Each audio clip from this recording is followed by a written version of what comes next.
জয়গুরু। পরম দয়ালে শ্রীচরণে আমার প্রণাম। আপনাদের সবাইকে আন্তরিক আনন্দিত জয়গুরু। সকলের মঙ্গল প্রার্থনা করি, দয়ালে শ্রীচরণে সবাই ভালো থাকুন, সুস্থ থাকুন। জয়গুরু। আজকে খুব সুন্দর একটি বিষয়, যে আনন্দবাজারে আমরা যারা দেওঘর যাই তারা আমরা দুবেলা আমরা আনন্দবাজারে প্রসাদ পাচ্ছি। এই প্রসাদের মাহাত্ম্য রয়েছে, কিন্তু এই প্রসাদ খেয়ে অনেক রোগ ব্যাধি থেকে মানুষ রক্ষা পেয়েছে।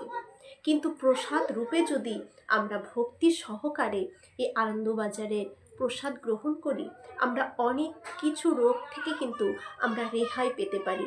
শ্রী শ্রী দাদার কাছে অনেকেই যেতেন, শ্রী শ্রী দাদা কিন্তু বিধান দিতেন যে আনন্দবাজারের প্রসাদ গ্রহণ করে আসতেন। সেখান থেকেও তারা ভালো হয়ে উঠেছে এই আনন্দবাজারের প্রসাদ। কিন্তু সেটাকে প্রসাদ রূপে ভক্তি সহকারে কিন্তু আমাদের গ্রহণ করা উচিত।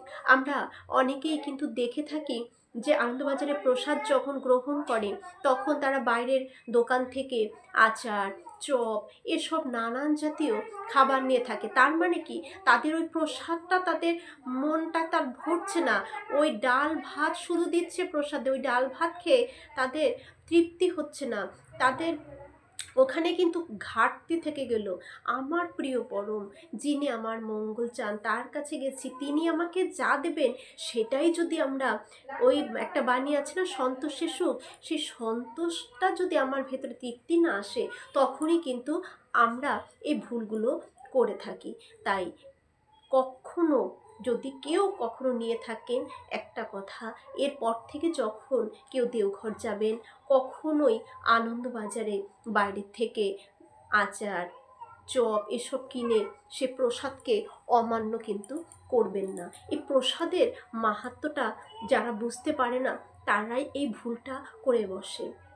এই ভুলটা জেনে নিয়ে আর কখনো কেউ করবেন না। কেউ করলেও তাকেও আপনারা সকলে সুন্দরভাবে বুঝিয়ে দেবেন যাতে ভুলটা না করে। প্রসাদ রূপে ভক্তি সহকারে খেলে এর গুণ যে কি, সে খেলেই তখন বুঝতে পারবে।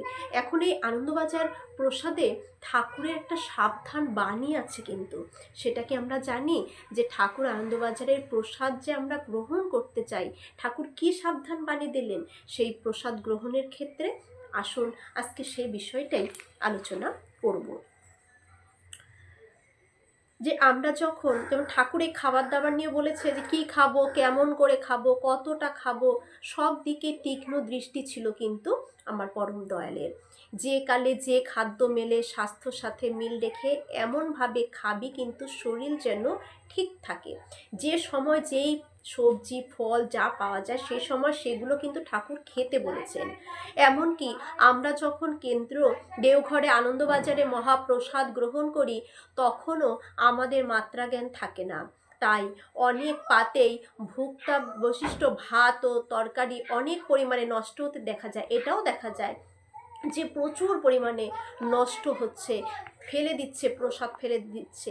সেই খাদ্যে আরও বহু মানুষকে খাওয়ানো যেত। যতটুকু নষ্ট করি আমরা গিয়ে সেখানে, সেই খাদ্যটা আরও হয়তো অত মানুষ খেতে পারতো। সেই জায়গাগুলো আমরা নষ্ট করছি। ঠাকুরের জিনিস একটা কিছুই নষ্ট করা যায় না। আমরা ঠাকুর বাড়ি থেকে শিক্ষাগুলো পাই। বৌরানীমা যে একটা ভাতের দানাকেও পড়তে দেন না, তাই তিনি ভাত মার্জে গালেন, সেটাও একটা অন্য পদ্ধতিতে, সেটা নিয়েও আমি আলোচনা করব।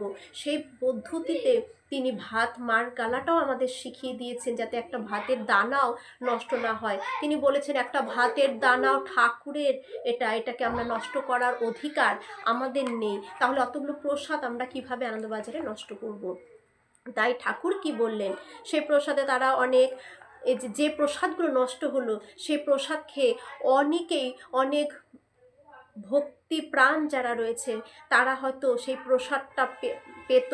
তারা সেই প্রসাদ গ্রহণ করে অনেক রোগ ব্যাধির হাত থেকেও মুক্ত হতে পারতেন। হয়তো অনেকে প্রসাদ পেলেন না, কিন্তু যে প্রসাদটা নষ্ট হয়েছে সেটা যদি যারা পাননি তারা খেলেও হয়তো তাদের এতটাই ভক্তি যে সেই প্রসাদ খেয়ে তাদের অনেক রোগ ব্যাধি কেটে যেত।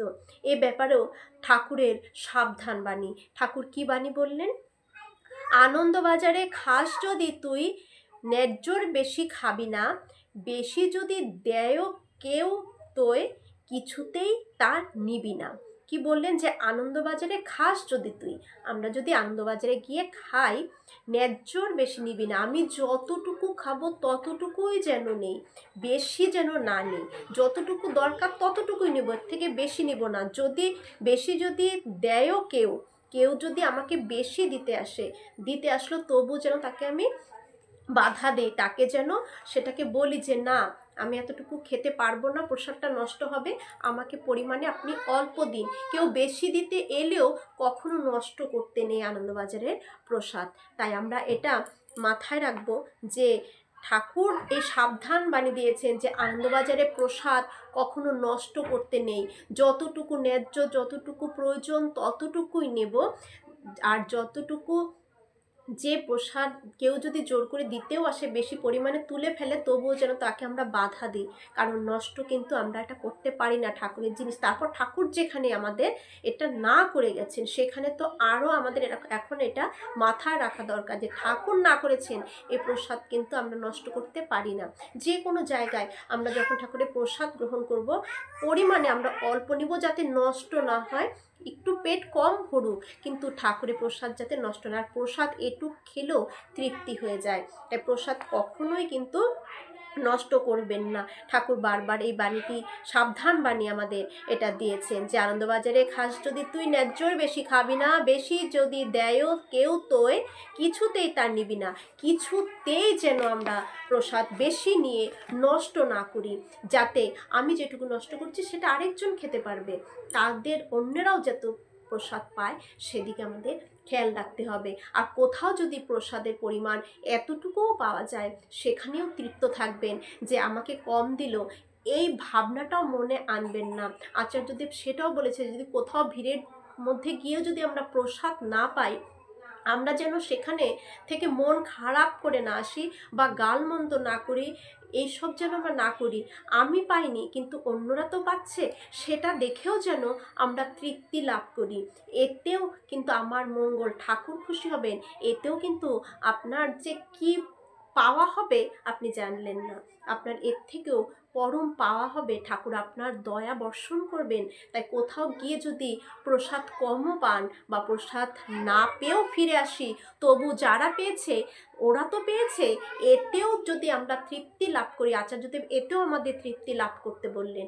ওই তৃপ্তিতে আমাদের মঙ্গল এবং ঠাকুরের দয়া বর্ষণ হবে। কারণ ঠাকুর কিন্তু দয়ার ডালি নিয়ে বসে রয়েছেন আমাদের দেওয়ার জন্য, শুধু নেওয়ার অপেক্ষা আমাদের। আমরা যেমন করব তেমন পাবো, তাই তার দয়াটা যেন আমরা পাই। তাই আচার্যদেব ক্ষণে ক্ষণে আমাদের প্রতি পদক্ষেপে সব কিছু কিন্তু আমাদের শিখিয়ে দিচ্ছেন।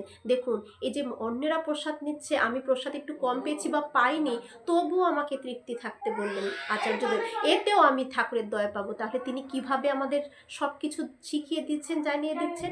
আচার্য পরম্পরা রয়েছেন বলেই তো আমরা সঠিকভাবে আমার চলনগুলো হচ্ছে, সঠিকভাবে আমরা চলতে পারছি, ভুলকে সংশোধন করতে পারছি। সবার মঙ্গল প্রার্থনা করে সবাই ভালো থাকুন। জয়।